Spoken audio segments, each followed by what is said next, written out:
Hi sir, here is my presentation for the backend programming. For this project, I have decided to use Django as my web framework.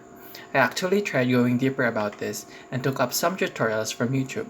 At first I had quite a hard time working with this framework, although for now, once I understood the basics, I understood how most of the Django framework functions.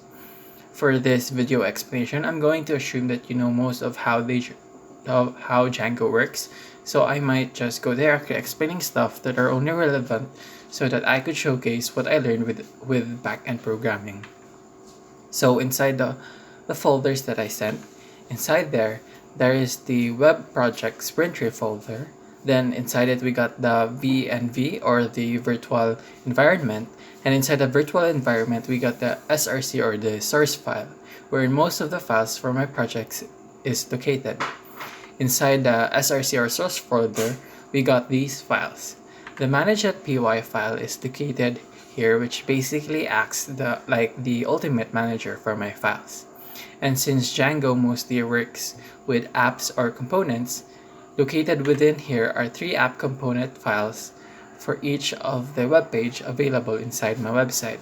When opened, each of these files contains similar Python files, for each of which has functions for the purpose of working through the backend files.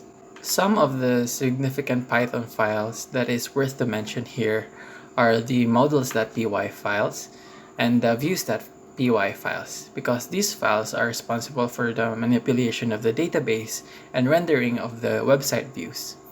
Other files that I should also mention is the templates file.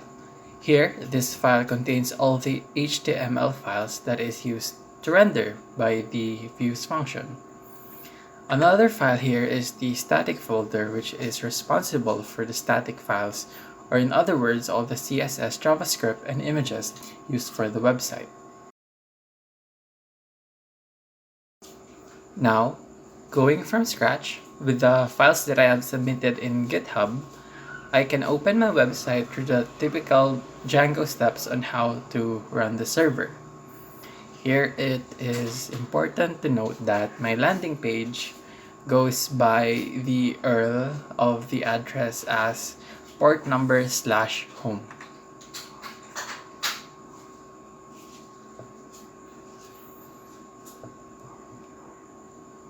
Here, this page was rendered from the views.py inside the homepage app component.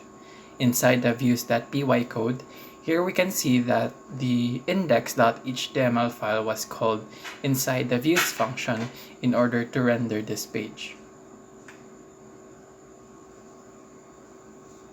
Next, within the files for Sprint3, there are a lot of files that I could explain here, but for now, I'm going to explain what I think is relevant and significant. So I'm going to explain the Contact Me app component, since in this component, I worked around a database for its functionalities, since it is where the forms are located, wherein the users could input or write in the database.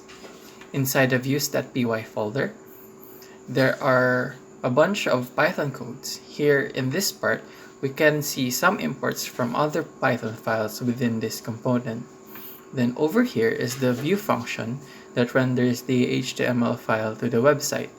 Inside the associated HTML file, we can see this block of code.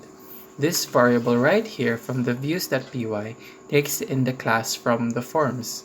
The conditional here only occurs whenever a post request occurs in the HTML page. The additional conditional here occurs in order to validate the data, if whether or not the user inputted something. And this one over here is to reset the forms to empty fields whenever the user successfully submitted something to the database. The context dictionary here is something that is passed on to the HTML in order to use the forms inside the database. And then this request right here ultimately renders the HTML.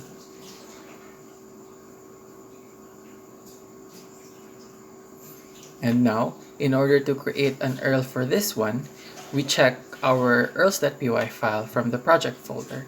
And here it can be seen that the codes from the Contact Me views are imported and an URL is created which has the path of /contact me. Overall, these files here contain similar code patterns as I explained earlier. All of these files. And then all of them contains a views.py file, and in there are some written codes that allow them to render the associated HTML page from the template folder. And then we got an urls.py file that creates the URL path for them.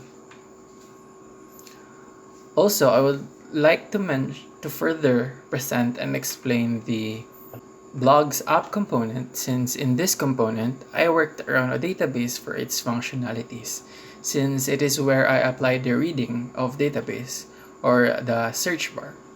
Inside the blogs page and inside the views.py, we can see this code right here. Inside here, we can see three functions. The first view function renders the entirety of the blog's web page. Here, the blogs.html is being rendered. When we open our templates folder, we see that this blog HTML is one among the 3 HTML files that is associated with it within the blog's web page. Again, this blog.html renders only the base template for the blog's page. The contents inside, or in other words, the titles that you can see in block containers, are rendered by another view function, which is the blog's content_view.